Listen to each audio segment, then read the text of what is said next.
In this episode, we're going to talk about all things referral, why you should take a 40% referral all day and twice on Sunday.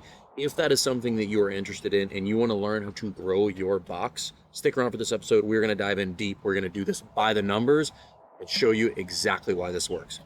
And if you're unsure why you should be listening to these two guys sitting on the mean streets of Portland, Oregon, it's because that's Jason Fernandez. I'm Jason Ackerman. We founded Best Hour of Their Day, and we've helped thousands of affiliates just like you implement this referral structure. So let's talk referrals. Now, I will preface this with something very simple. What we're going to talk about absolutely works. This is tried and true. There is no more effective organic lead generation and sales tool inside of the CrossFit space. In that time we've been working with affiliates, a massive portion of revenue that we have helped affiliates generate comes directly from this, and that number is conservatively about $50 million in recurring revenue for affiliates. So we're not talking about chump change here, all via this mechanism. So first and foremost, let's talk about what a referral is and why you should have one. Okay, so when you think about referral, what do you think about? Bringing in a friend, family member, your mom, someone that, not your mom, my mom. Don't bring your mom in. Word of mouth, Right. Essentially. Yeah, I mean, a referral is essentially another sales channel. So when we're talking about the affiliate, I'm going to get my clients from somewhere. If you're watching this, it is highly likely that you have probably one, maybe two channels that you're getting lead flow from, meaning you have a website, and then potentially you're playing around with paid ads of some sort, whether it be Google, Facebook, some sort of print mechanism. The other thing about referrals is they're very, very easy to close. I mean, they're all but signed leads. up. Yeah, I mean, you're talking about warm leads that come with social proof, which lends itself to a very high conversion, right? So like we're recording this on June 27th. It's a Friday. I can think right now, I saw a Slack message this morning about a client they were working with that had 81 people show up for Bring a Friend Week this week. Oh, yeah. Right, this week. Yeah. So if that sounds crappy to you, then stop watching the episode. 81, right. It's not just like leads, because a lead may ghost you, a lead Correct. Just wanted your rates, etc. These are 81 people showed up.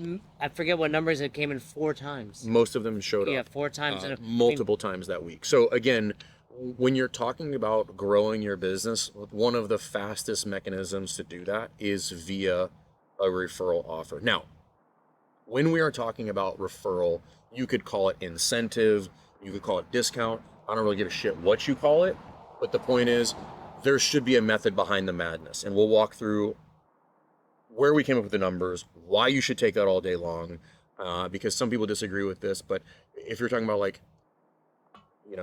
why you should do this, you should do it by the numbers. Meaning, hey, you didn't just randomly come up with that number. There is a very, very specific reason why I chose that mechanism versus other mechanisms. And we'll put the type of client off to the side, because again, a referral is probably the best type of potential lead that you're going to get, right? They're warmed up, they come with social proof, they have high likelihood for conversion, they typically statistically have really good retention, meaning length of engagement. All of these things matter. So when you think about that, I would like to have as many referrals as humanly possible, right? Like if I could just take my clients and replicate them, that's ideal. So now when you're thinking about this, you absolutely need to know some information prior to just making an offer. I'm not just going to make a blind offer and no, we didn't just pull 40% of our ass, but that is typically what we'll recommend, right? And there's 2 components of this. One is, what does that look like inside of the singular transaction of I bring Jay into the gym and then we give a referral to both people. So we'll unpack just the offer first. We're not going to get into Bring a Friend Week and any of that other stuff. That's not what we're talking about. We are talking about the math behind how and why you should offer a 40% discount. Why you should be okay with offering a 40% discount. You could do whatever you want. I don't care. So when I think about inside of that singular transaction, we'll use simple math. If the membership is $100, which is low, but I'm using simple numbers here real quick. At 40%, That means I'm going to get $40 in some sort of either rebate or discount or cash back. You can do that in whatever format you want. We'll talk about best practices by the end. Doesn't even matter, right? The point is you can do it however you want. It's completely up to you. But the point is $40 is $40. Whether it's a rebate or whether it's cash, it's $40 to me either way. He's going to pay $40 less.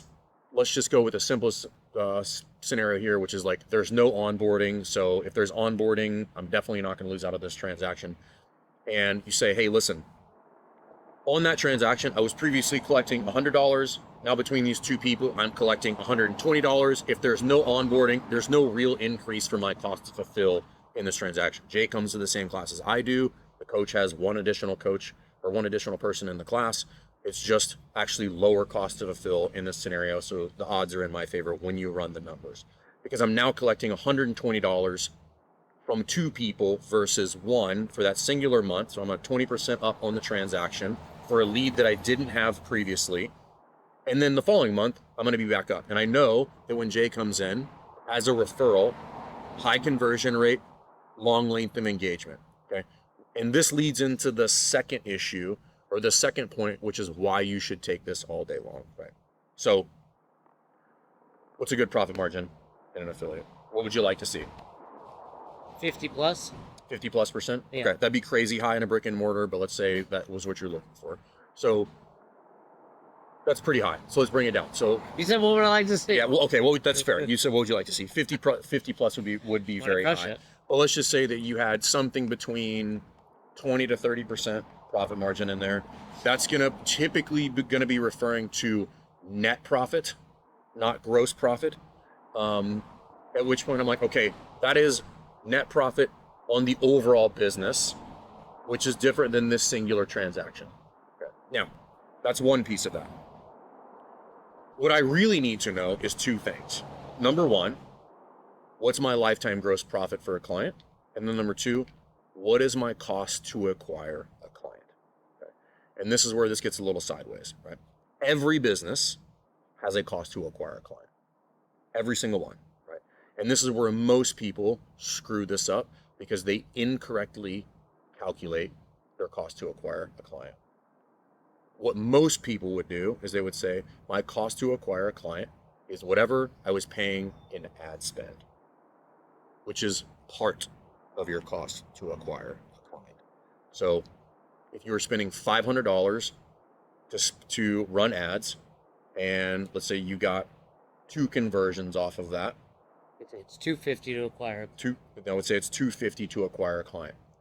No, it's $250 in ad spend to acquire a client. Right. There's multiple other things that go in your cost to acquire a client. Your website should be factored into cost to acquire a client. If you have some sort of lead management system, like a Go High Level platform, Push Press Grow, whatever, that goes into your cost to acquire a client. The person that put that ad The person that's going to run or manage your lead flow is cost to acquire a client. So if you're not factoring all of those things, understand this, you are fundamentally starting off with the wrong number and doing all of the math incorrectly because you've not actually done the appropriate cost to acquire calculation. Now, inside of a CrossFit gym, I'll tell you that like there are some things that get a little sticky with regard to calculating what that is. For instance, if you're not tracking somebody's hours inside of their role managing sales, then you might have to do a soft calculation, right? So if I'm not tracking and they're not, logging all of their hours, if they're logging all of their hours, it's much easier. But even then it would be a little sticky because if they're not delineating between the hours they're tracking, some of it will be lost in the shuffle. Let's use an example. You're paying someone $1,000 a month to track sales.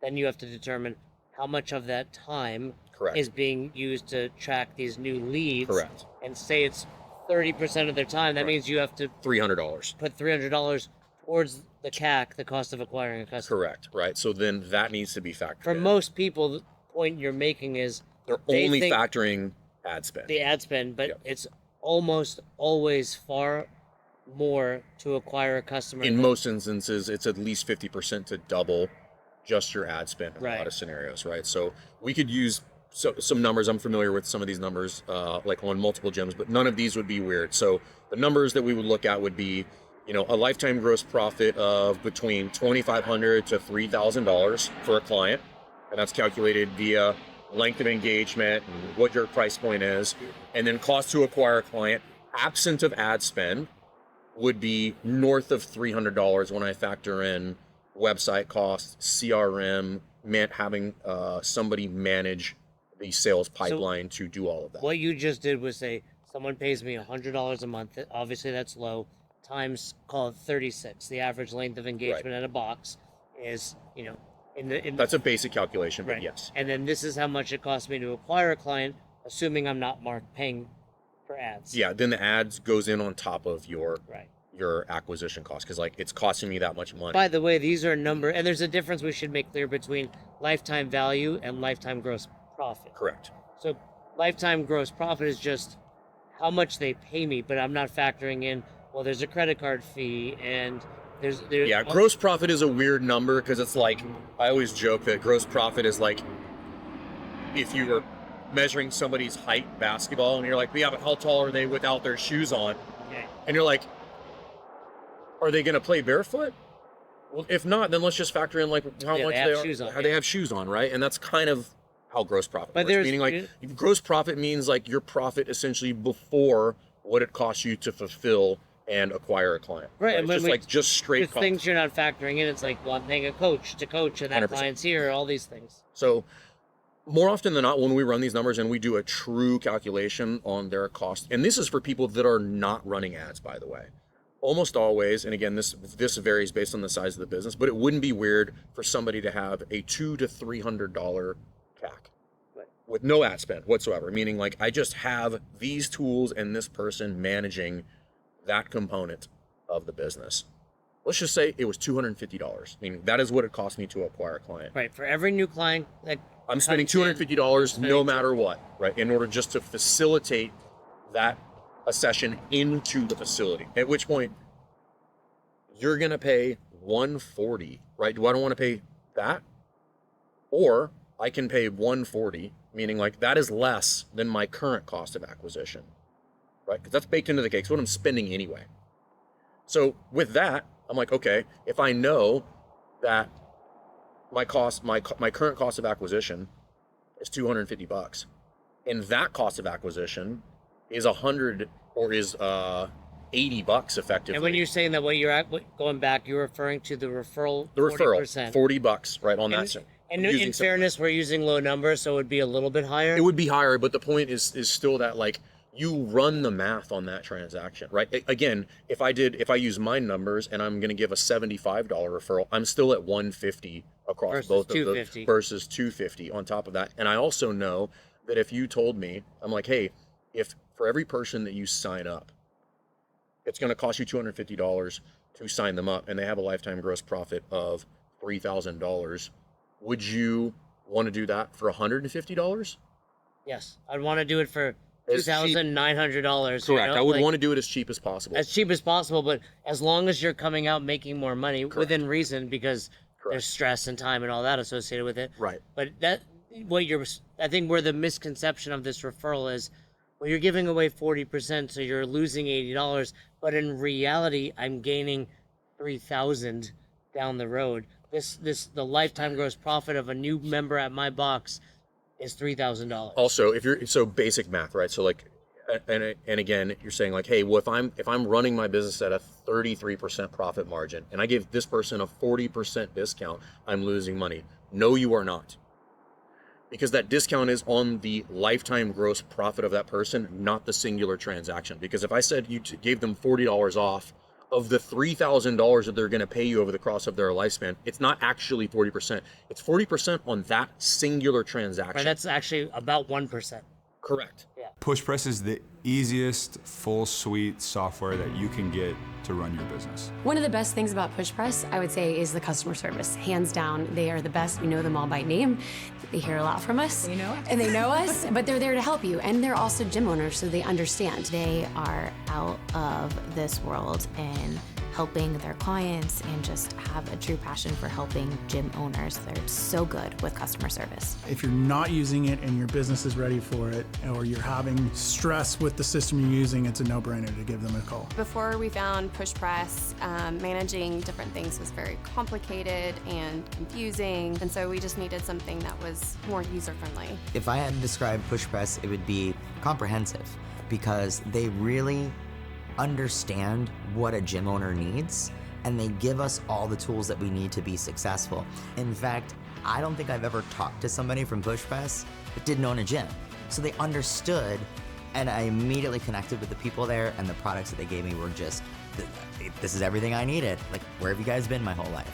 The best way that I can describe Push Press is absolutely phenomenal. If I had a gym owner friend that didn't have Push Press, I would tell them that it's life-changing when it comes to having more time to work on the business, and the support is coming from other gym owners that are trying to do the same thing that I'm trying to do.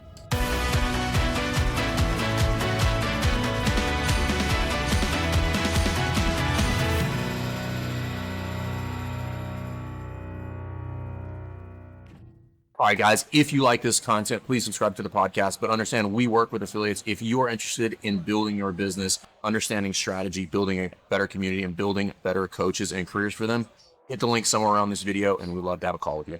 When somebody's telling you that, hey, that doesn't work, they simply are telling you that they do not understand the math of how that And they're works. telling you something else without saying it.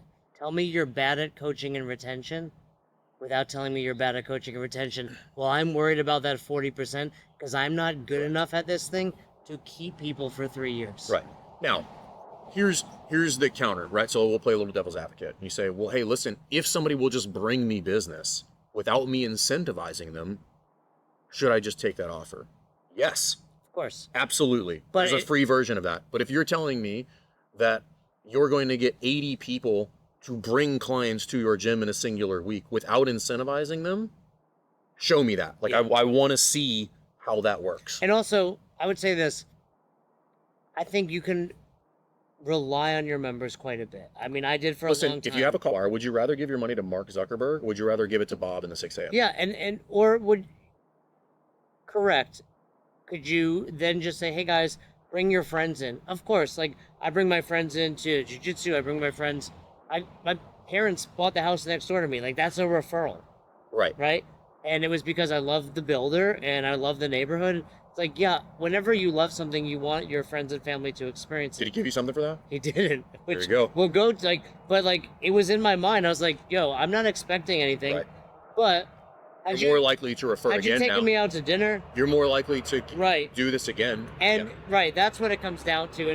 It's a slightly different transaction. I'm not going to have dozens of friends and family buy homes in my neighborhood, Right. but I will bring in a lot of people. And because I'll give this example. I love my jiu-jitsu school, and they sent out, or they had a flyer or something, and it was like, hey, bring your friends and get $25.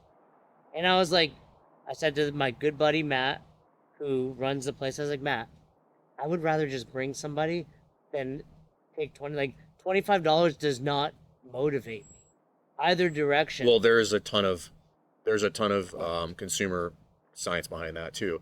So 30% is the number typically when they run all the math, they do the studies to get people's attention that will create action on the offer. But like, and that would make jiu-jitsu is $215 a month. $25, I'm like, who cares? Yeah, I'm like, You're not moving the needle. But I You're also not incentivizing me to do this. Right, because I have too much information. Because I'm like, dude, I said to him, like, how long does the average person stay here? Like, I don't know.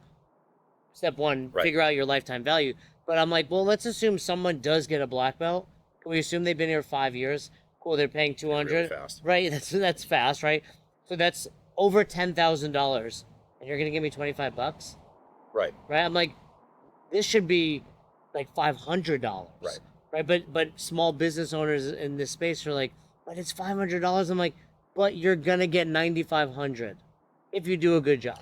Listen to how many, if you're watching this and you run ads, run this out and just say, because you can get really nuts with this, by the way. Conservatively say you spend $750 on ads, right? And I've seen all of these numbers, and you let's just say you get 3 people off of that $750, right? If you just took that $750 and allocate it towards your members and be like, I will give the next 3 people that bring me a referral $250. You'll get them tomorrow. Yeah. Right? And those people would be incentivized to do it yet again. Because the point is you're spending it already. And that's really what's at the core of the discussion, which is every business has costs to acquire new customers. If you don't understand that, it would make no sense to you on why giving a referral would be beneficial. But if you understand, like, I'm incurring that cost whether I know it or not, that's probably like the bigger issue is like if you're not aware that you have cost to acquire a customer outside of running ads, you need to know that. Well, and let's use another real world example. Whenever we travel, right, we go to a restaurant, right? And one of the things I'm crazy about eating food when we're traveling, so I will go to restaurants and look at their site, look at their menu. I'm sure many people do that. It's like, that's the cost of acquiring me. Because if I go to your website and your menu doesn't have ribeye, we're probably not going in, right? But if your menu has ribeye, okay, maybe I'm now like, what type, how big, etc. But the better your website, the more likely I am to show up. And they don't necessarily understand that's the cost, whatever your website costs. Right. Whoever's running that. This event right here, for us, falls meaning best hour. We're here, we're doing a workshop with people. There's people that we work with here. There's people that we do not work with here. The cost to travel to these events, to put all of this stuff on, this is absolutely goes into our CAC. Yeah, and this is part of the mini cost for us to bring somebody into Affiliate U to work with them. But it is laughable cost with regard to how it works, no different than in the gym. Like, you would spend $150 all day to acquire a client if you knew that their lifetime gross profit to you was $3,000. Getting 5 people to travel here to feed them, to take Ubers, to get Nate's feet massaged like he makes us do every night. Y'all eating? Well, we have been eating. We don't let Nate eat. It's all hard, but if you just looked at it like, well, how much does it cost? Oh, it's just the venue. That's a snapshot into it. Correct. And then also the mistake affiliate owners could make, it's like, well, they paid you this, that's all profit. It's like, no, we spent all that. So, but I want to go back. You said it doesn't matter, but there are best practices. You're talking about referrals, right? Because it's like, if you give me my 40%, is it more likely? Yes, but there are ways to make it even stickier. Well, number one is understanding, like, what's the optimal version of a referral is you incentivize all parties.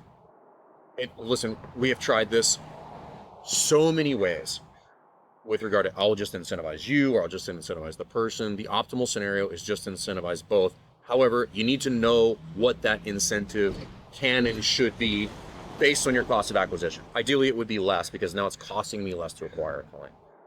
So, number one, incentivize both people. It works. Again, like, quite literally nobody does this better than we do. The numbers are absurd when we talk about the number of referrals and the number of new clients that we've helped affiliates bring into their box.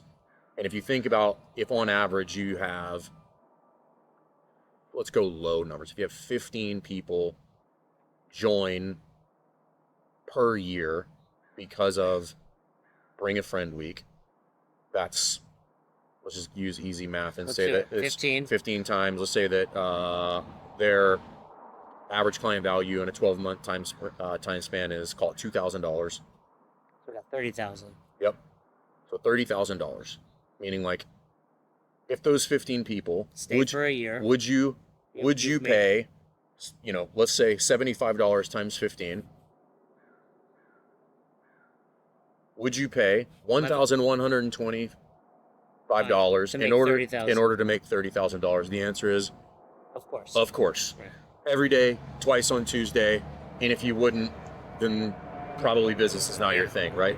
And that's really the point that we're getting to, is it's like really digging into the math about how this works. And we see this all the time, right? Which is like, people know, like, big numbers, like they may or may not know their net profit, but like, there's so much more as the deeper you dig into those numbers, which is like digging into unit economics, is like, what is your cost to fulfill per person, per class inside of the affiliate? There's ways to figure that out, at which point you now can do all of this math and you would come to the very obvious conclusion that I would absolutely spend $150 to acquire a client. I would spend way more than that to acquire a client, because if I know I would pay $200, $300, $400, $500 if for me at CrossFit Rifle, like I know that our lifetime gross profit is north of $4,000. I'm like, I'll spend that all day in order to get a new client. And if I can get them faster, the math works out for me in crazy ways. And that's really all we're trying to do, is just like understand the math. Like, we're not saying that you follow it blindly, but it works. Like, we wouldn't be helping affiliates grow and become profitable and quitting their day jobs if the shit didn't work. Like, that's not how that would pan out for anybody. Like, it works, but it works because we know the math behind it. It works all the time, every time. And people wouldn't have generated well over $50 million in recurring revenue doing it if it didn't work. Like, shit that doesn't work doesn't work. And if this was not financially beneficial for people, it wouldn't work. Right. It wouldn't be so fucking... They would be like, we got 80 new members and we're losing money. Right. That's not how that works. Do you mean, talking about, like, I can give you 3 off the top of my head, Kapua, Boucher, Louis, 2 of those 3 have run such successful Bring a Friend weeks, they've left their jobs. Right. Like, and I'm not saying it's a direct thing, but they've grown their box big enough with enough new members, primarily through Bring a Friend Week, which is referrals, that they were able to leave their career to run their affiliate. Well, there's 2 big takeaways. Number one is you got to know your numbers, right? And every business has a cost to acquire a customer. I don't care what it is. Like, it might be high, it might be low, but the point is, if you don't know what it is, you should figure out what it is. You might have to do a couple variations of math to get to the real number for you as a CrossFit affiliate. But understand, it's not just your ad spend. It's your ad spend plus other things that are involved, all the way from the point somebody hits your website to the point that they join. Again, there's multiple things connected to that. And then on top of that, what I want is, I got to know that, right? We're talking like data risk now. If we're talking about like, hey, things you need to know, I got to know the numbers. And then secondly is, if I know the numbers, then what I want to do is I want to use those numbers to my advantage in order to move to the next client acquisition channel as efficiently as possible. Meaning, I want to have another mechanism other than just my website to acquire clients. Go to the most cost-effective one, the highest conversion, longest length of engagement, which is going to be a referral. Go to that one. Use this math to then use something like Bring a Friend Week, which again has 2,000 affiliates have run this, right? And the numbers I'm referring to are purely people that we work with. I know that double that number have used this tool to do that. So you're now talking about probably north of $100 million in recurring revenue across affiliates. Again, if it didn't work, people wouldn't be using it, right? And it doesn't work by accident. And if you're watching this, you've probably done one, you've seen another box doing it, you're thinking about doing it. And if you want to learn more about this, you can click the link that's around this video. Hop on in. We love the opportunity to work with you, help you run a Bring a Friend Week, help you build a referral program, help you improve your coach development so you retain these members and improve that lifetime value. So we just wanted to run through this math. We're here giving this workshop today. Some of the other partners are talking, but this question comes up quite a bit. And the reality is, like, it absolutely works. You need to know the numbers, but once you know the numbers, you make much better decisions. And this is how you can long-term grow your box. You can pay yourself more money if you want to. You can quit your day job if you want to. You can hire your coaches full-time if you want to. But understand, if you don't know the math and you don't have a means of acquiring customers that is both reliable and profitable, then you're really going to struggle to do that. And this absolutely works. The math absolutely checks out. And if you're not using it, we recommend to use it. Don't trust us, like, try it. Like, then you can be like thousands of other boxes that have already tried this. And people have been running it for years at this point. So it absolutely works. If you got questions, reach out. Happy to walk you through it. But like Jay said, if you're interested, free trial. We'll help you map all this stuff out so that you guys can run a better box. So thank you guys for watching. Please like, subscribe, share this with another box owner who needs to know. Thanks for checking out this episode of the Best Hour of Their Day podcast. We appreciate you listening and choosing to have us help you in your passion for coaching and affiliate ownership. You can find more episodes just like this on all podcast platforms.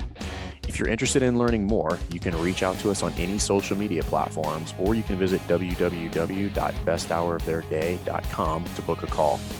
If you found this episode helpful for you, please share it so that we can help other coaches and affiliate owners to help build a bigger and stronger CrossFit community. Thanks for listening.